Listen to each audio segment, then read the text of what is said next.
Hello दोस्तों, मैं नयन कुमार आप लोगों का स्वागत करता हूं। दोस्तों आज तथागत जीएस विद्या में आज दोस्तों बात करेंगे हम सिंधु घाटी सभ्यता से संबंधित। ठीक है, तो हमने ये वीडियो दोस्तों सिंधु घाटी सभ्यता का चौथा वीडियो होगा। इससे पहले हमने 3 वीडियो ऑलरेडी अपलोड कर चुका हूं। ठीक है, इस वीडियो में हम दोस्तों देखेंगे हम कि राजनीतिक जीवन, सामाजिक जीवन, धार्मिक जीवन और आर्थिक जीवन कैसा था सिंधु घाटी सभ्यता के लोगों का। ठीक है, सबसे पहली चीज क्या है कि किसी भी सभ्यता के बारे में अगर आपको जानकारी चाहिए तो उसके 4 चीजें आपको पढ़नी पड़ेंगी: राजनीतिक, सामाजिक, आर्थिक और धार्मिक। ठीक है, 4 चीजों के बारे में जब आप पढ़ेंगे तो आपको अच्छी जानकारी मिलेगी किसी भी सभ्यता के बारे में। ठीक है, तो आज हम इस वीडियो में दोस्तों राजनीतिक, सामाजिक, आर्थिक और धार्मिक जीवन के बारे में पढ़ेंगे कि सिंधु घाटी सभ्यता के लोगों का राजनीतिक जीवन कैसा था, धार्मिक जीवन कैसा था, आर्थिक जीवन कैसा था। ठीक है, उससे पहले थोड़ा हम बात कर लेते हैं इसके अगले वीडियो में क्या हुआ था दोस्तों कि हमने आपको बताया था कि सिंधु घाटी सभ्यता के बारे में खोजकर्ता कौन थे। ठीक है, और किस नदी पर कौन सा स्थल है। ठीक, प्रमुख स्थलों के बारे में हम लोगों ने बात की थी कि कौन सा स्थल कौन सी नदी पर है और उनके खोजकर्ता क्या हैं, और वहां से प्रमुख स्थलों से प्रमुख बिंदुओं के बारे में हमने पिछले वीडियो में पढ़ा हुआ था। ठीक है, तो इस वीडियो में पढ़ने जा रहे हैं राजनीतिक जीवन कैसा है। ठीक है, चलते शुरू करते हैं। सबसे पहली चीज है क्या है कि स्रोत के आधार पर वास्तविक व्यवस्था के बारे में स्पष्ट जानकारी नहीं मिली हुई है कि राजतंत्र था कि प्रजातंत्र था। ठीक है, तो राजनीतिक जीवन कैसा था कोई ऐसे साक्ष्य नहीं मिले हुए हैं। ठीक है, क्योंकि आपको पता होगा कि जो भी साक्ष्य मिले हुए हैं पुरातात्विक साक्ष्य मिले हुए हैं। ठीक है, और लिखित साक्ष्य मिले पर उन्हें अभी तक पढ़ा नहीं गया। ठीक है, जो वहां से लिपि मिली हुई थी वह कैसी थी, तो वह चित्र लिपि थी। ठीक है, जो आज तक अभी तक पढ़ी नहीं गई है। ठीक है, तो वहां से वास्तविक जानकारी मतलब कि वहां का राजनीतिक जीवन कैसा था तो इसके बारे में अभी स्पष्ट जानकारी नहीं मिली हुई कि राजतंत्र था कि प्रजातंत्र था। ठीक है, वहां के सभ्यता के लोगों का राजनीतिक जीवन। ठीक है, तो स्रोत के आधार पर वास्तविक व्यवस्था के बारे में स्पष्ट जानकारी नहीं मिली हुई है। ठीक है, उसके बाद आते हैं बात करते हैं कि सभ्यता के बारे में। तो सभ्यता का शासन या फिर पुरोहित द्वारा चलाया जाता था या फिर व्यापारी वर्ग द्वारा या फिर नगर प्रशासन के द्वारा संचालित किया जाता था। ठीक है, तो जो सभ्यता का शासन है या फिर पुरोहित वर्ग या व्यापारी वर्ग या फिर नगर प्रशासन के द्वारा संचालित किया जाता हो। ठीक है, स्पष्ट जानकारी नहीं मिली हुई है क्योंकि जो उत्खनन से जो हमें साक्ष्य प्राप्त हुए हैं उन्हीं के आधार पर हम कह सकते हैं। ठीक है, या फिर पुरोहित के द्वारा या व्यापारी वर्ग या नगर प्रशासन के द्वारा शासन वहां का संचालित किया जाता हो। ठीक है, उसके बाद अगर बात करते हैं कि ह्यूलर ने कहा है कि वहां का जो शासन था सिंधु घाटी सभ्यता का जो शासन था वह माध्यम वर्गीय जनतांत्रात्मक शासन था। किसने कहा है, तो ह्यूलर ने कहा है कि वहां का जो शासन था सिंधु घाटी सभ्यता का वह माध्यम वर्गीय जनतांत्रात्मक शासन था। ठीक है, जनतांत्रात्मक शासन था वहां का। तो जनतांत्रात्मक अर्थात जो बीच का माध्यम वर्ग होता था तो उन्हीं के द्वारा शासन संचालित किया जाता था। यह बात किसने कही है, तो ये कही है ह्यूलर ने। ठीक है, माध्यम वर्ग अर्थात वहां के लोगों के द्वारा वहां की शासन व्यवस्था संचालित की जाती थी। कहाँ के, तो सिंधु घाटी सभ्यता के लोगों के द्वारा। ठीक है, तो ह्यूलर ने क्या कहा है, तो माध्यम वर्गीय जनतांत्रात्मक शासन व्यवस्था थी वहां पर। ठीक, किसने कहा है, तो ह्यूलर ने कहा है। उसके बाद एक पिग्गट महोदय आते हैं। पिग्गट महोदय ने कहा है कि मोहनजोदड़ो एवं हड़प्पा ये जो है वह सभ्यता की जुड़वा राजधानी है। ठीक, ये कितनी बार एग्जाम में पूछा गया है कि मोहनजोदड़ो एवं हड़प्पा सभ्यता की जुड़वा राजधानी यह किसने कहा है, तो यह पिग्गट महोदय ने कहा है। ठीक है, तो पिग्गट महोदय ने क्या कहा है कि मोहनजोदड़ो एवं हड़प्पा सभ्यता की जुड़वा राजधानी है। ठीक है, तो उसके बाद अगर पिग्गट महोदय ने एक बात और कही है कि कहा है कि वहां का जो शासन है वह पुरोहित के द्वारा संचालित किया जाता था। ठीक है, ये भी बात किसने कही है, तो पिग्गट महोदय ने कही है कि वहां का जो सिंधु घाटी सभ्यता का जो शासन है वह पुरोहित के द्वारा संचालित किया जाता हो। और ये भी बात कही है उन्होंने कि मोहनजोदड़ो और हड़प्पा सभ्यता की जुड़वा राजधानी कहा है। ठीक है, उसके बाद आते हैं बात करते हैं एक हंटर महोदय हैं। हंटर महोदय का कहना है कि मोहनजोदड़ो के शासन को राजतंत्रात्मक की जगह जनतंत्रात्मक कहा जाए। ठीक है, तो हंटर महोदय ने कहा है कि मोहनजोदड़ो के शासन को राजतंत्रात्मक की जगह जनतंत्रात्मक कहा जाए। ठीक है, राजतंत्रात्मक की जगह जनतंत्रात्मक कहा जाए। कहाँ के, तो मोहनजोदड़ो के शासन को। यह बात किसने कही है?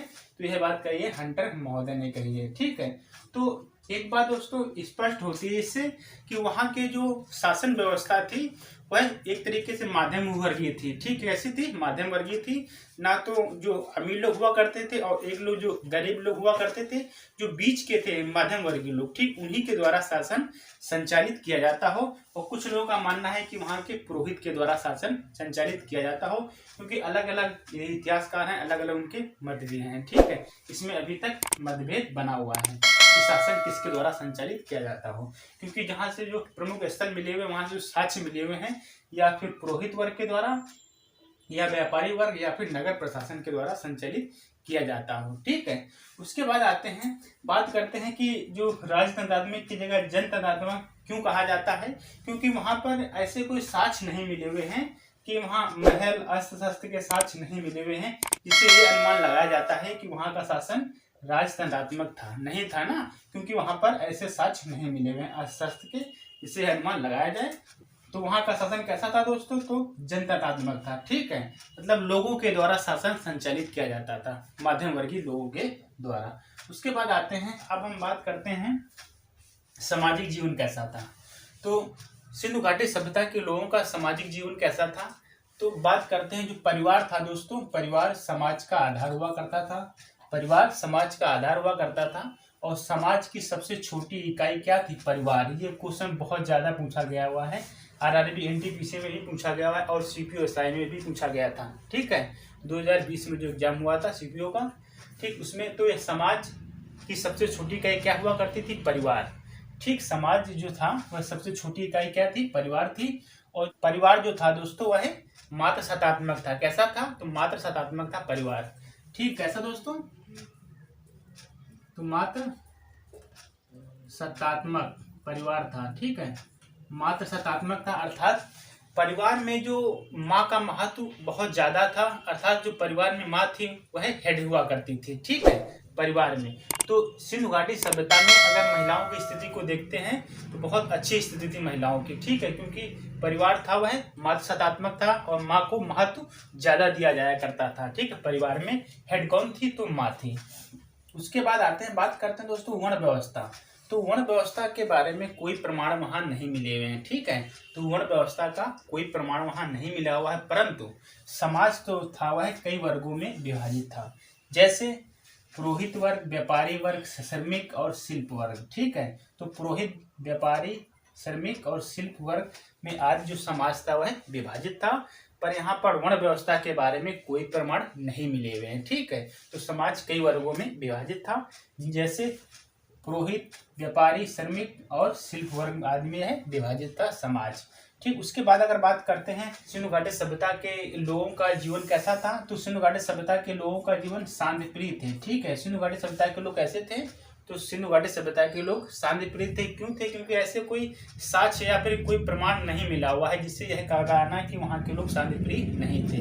तो सभ्यता के लोग शांतिप्रिय थे, और वहाँ कोई अस्त्र शस्त्र के महल नहीं मिले हुए हैं जिससे। ठीक है, तो सभ्यता के लोग शांतिप्रिय थे, और सभ्यता के लोग मांसाहारी एवं शाकाहारी दोनों थे। ठीक, तो सभ्यता के लोग मांसाहारी शाकाहारी दोनों थे, और सभ्यता के लोग आभूषण का प्रयोग करते थे। हमने बताया था कि मनका बनाने का कारखाना मिला हुआ है। ठीक है, तो सभ्यता के लोग कैसे थे? तो आभूषण का प्रयोग करते थे, महिला एवं पुरुष दोनों लोग आभूषण का प्रयोग किया करते थे। उसके बाद अगर बात करते हैं मनोरंजन की, तो मनोरंजन की बात करते हैं तो मनोरंजन जैसे पासा खेलना, नृत्य करना, शिकार करना और पशुओं को आपस में लड़ाना, ये सब क्या थे? तो ये उनके मनोरंजन थे। ठीक है, सिंधु घाटी सभ्यता के लोगों के। तो सिंधु घाटी सभ्यता के लोगों के मनोरंजन कैसे थे? पासे खेलना, नृत्य करना, शिकार करना और पशुओं को आपस में लड़ाना, ये सब उनके प्रमुख क्या थे? तो मनोरंजन थे। तो सामाजिक जीवन में बारे में हमने देखा कि परिवार समाज का आधार था, और जो समाज की सबसे छोटी इकाई परिवार थी, और जो परिवार था वह मात्र सत्तात्मक था, माता का महत्व ज्यादा दिया जाया करता था। ठीक है, और परंतु समाज कई वर्गों में बटा था, पर यहाँ वर्ण व्यवस्था के बारे में कोई प्रमाण नहीं था। जो समाज था वह कई वर्गों में विभाजित था, जैसे पुरोहित वर्ग, श्रमिक और शिल्प आदमी है विभाजित था।